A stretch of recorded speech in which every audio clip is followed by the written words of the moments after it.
Salam, salam, outsider, le débrief commence maintenant.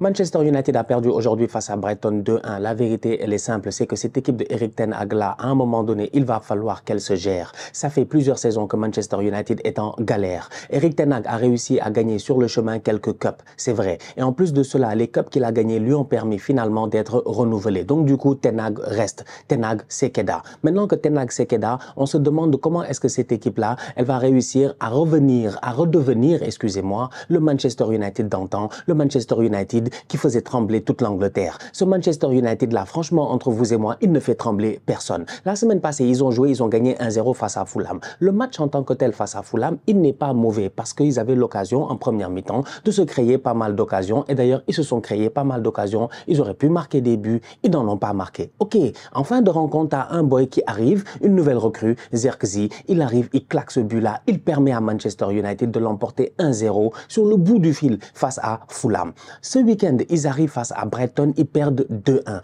La performance, je suis désolé, elle est tocaresque. Elle n'est pas bonne, elle n'est pas du niveau d'une équipe qui vise le top 4.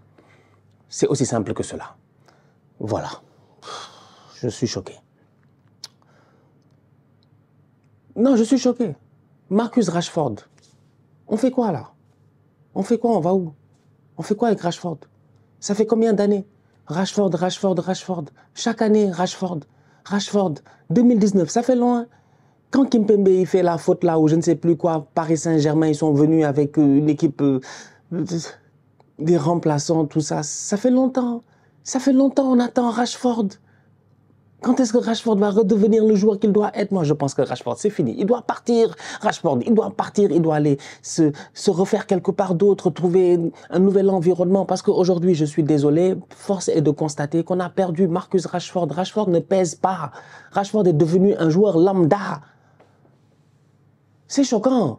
C'est choquant quand même, franchement. Je ne parle même pas des Anthony Martial et des gars qui sont portés disparus. Soyons très très sérieux. Donc aujourd'hui, tu n'as pas de Højlund et donc du coup, tu te rends compte que Manchester United, offensivement parlant, malheureusement, il n'arrive pas à peser sur la défense de Brighton. Au-delà de Marcus Rashford, il y a d'autres questions à se poser, sincèrement.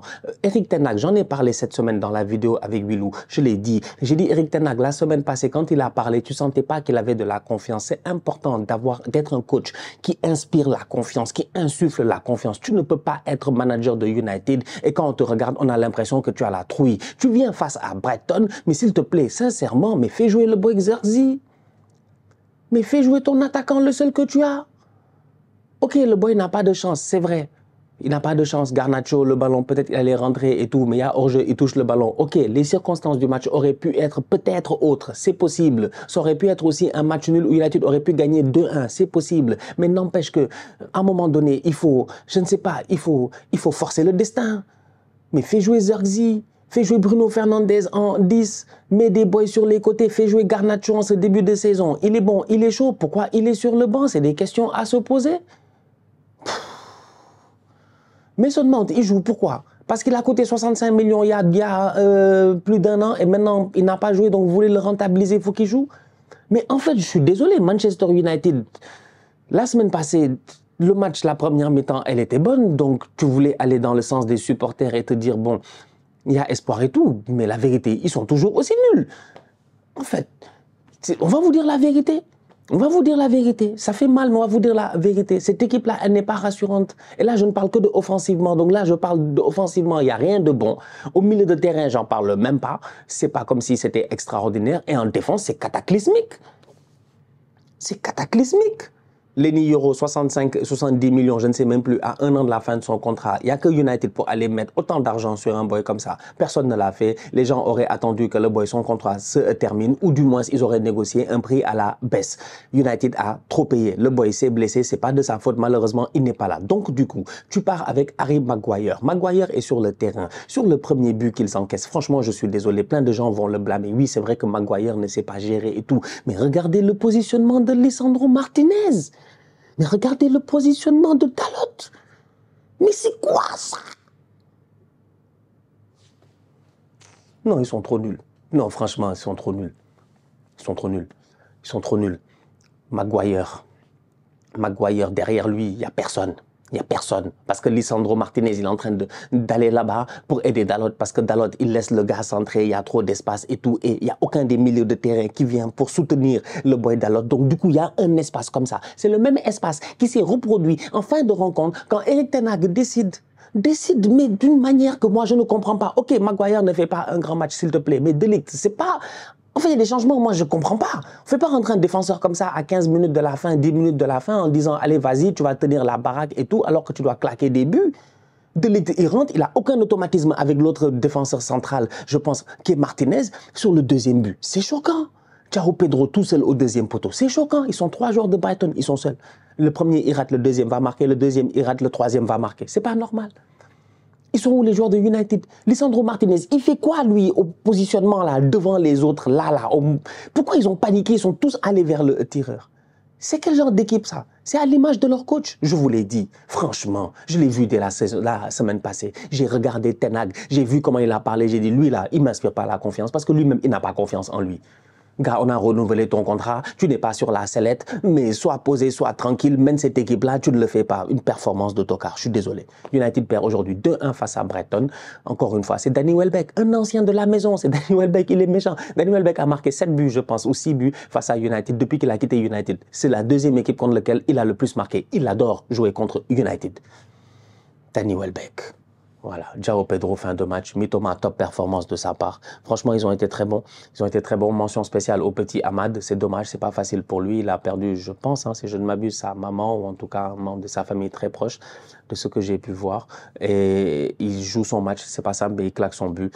Et voilà, c'est peut-être le seul point positif vraiment offensivement dans cette équipe-là. Sinon, mis à part ça, Mazraoui qui fait encore un bon match. Sinon, mis à part ça, bon, t'as envie de dire, c'est décevant. C'est décevant de la part de Manchester United. Franchement, c'est vraiment les nullards qu'ils pensent qu'ils sont, quoi. Vraiment, voilà. On va voir au prochain match. Et prochain match de United, je pense que c'est Liverpool. c'est Liverpool. À domicile. Ils vont jouer Liverpool chez eux. Ils vont jouer Liverpool à Old Trafford. J'ai vraiment hâte de voir. Non, United, vraiment. En tout cas, bon. Donc voilà, en ce samedi où Tottenham a gagné 4-0 sans aucun problème contre Everton, une performance tocaresque de la part de Everton, un Jordan Pickford nul, mais vraiment très nul, un Son Heung-min au top de sa forme, une équipe de Tottenham qui en profite, qui gagne 4-0, que voulez-vous que je vous dise? En fait, il n'y a pas grand-chose à dire, supporters de Tottenham vous-même, vous savez, on n'est pas copains, on vous respecte parce que vous êtes, voilà, vous êtes là dans le nord de Londres, on est obligé de vous respecter. Mais sinon, voilà quoi. Manchester City de son côté. Alors, cette équipe de Pep Guardiola, elle a joué face à Ipswich ce week-end et ils ont gagné 4-1. Là où ça devient très intéressant avec, là où ça devient très intéressant avec cette équipe de Manchester City, c'est que ils sont méchants. Ils sont vraiment très méchants. Phil Foden n'est pas là, sans aucun problème, cette équipe-là, elle réussit à dérouler. Rodri n'est pas là, il n'y a pas de problème, elle réussit à dérouler. Ils perdent Kovacic à un moment donné sur blessure. Il n'y a pas de problème, je dis. Cette équipe, elle réussit quand même à dérouler. Franchement, top performance de la part de Manchester City. C'est une équipe qui m'énerve. C'est une équipe qui m'exaspère. J'ai pas autre chose à dire. Haaland a mis un triplé. Que veux-tu? Ipswich avait bien commencé le match. Ipswich, miskin à eux. Ils viennent d'arriver de la deuxième division. Immédiatement, on leur a servi les plus gros de la première division. La semaine passée, ils ont joué face à Liverpool. Ils n'ont rien demandé. Ils ont perdu le match, mais ils avaient été vaillants. On avait vu une équipe d'Ipswich qui avait envie. Et j'avais même dit que c'est une équipe qui me rappelait un tout petit peu le Burnley de Vincent Kompany. C'est-à-dire que tu arrives de la deuxième division, mais tu n'as aucun complexe. Tu veux jouer ton jeu. Tu veux imposer ton jeu, même si tu joues face à des grandes équipes de première ligue. C'est ce que Ipswich a essayé de faire, Liverpool les a tapés.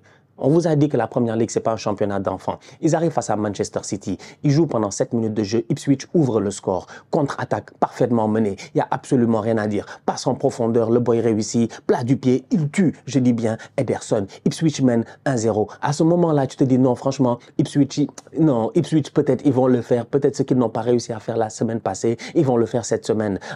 Je dis bien, à la 7e minute, ils ont marqué. C'est bien ça, ils ont marqué à la 7e minute. Entre la 12e et la 16e minute, il y a 4 minutes, donc 12, 13, 14, 15, 16. Il y a 4 minutes. Durant ces 4 minutes de jeu-là, Manchester City a claqué 3 buts. Tu veux faire quoi contre eux? Tu veux que nous, on fasse quoi? Tu veux que nous tous, on fasse quoi? On a dit tous contre City. On a envoyé les petits, ils se font taper. Je t'envoie même les grands, nous, on attend. Les grands, on attend. On envoie nos petits, ils se font taper. Ipswich, ils sont arrivés. En plus, Ipswich, ils sont vraiment très, très naïfs. Leur gardien de but, il fait une bêtise que tu ne comprends pas. Mais tu ne comprends pas. Il joue face à Manchester City, à l'Etihad, contre Manchester City. Et puis, ils sont en train de faire du Manchester City à Manchester City. Mais évidemment qu'ils vont se faire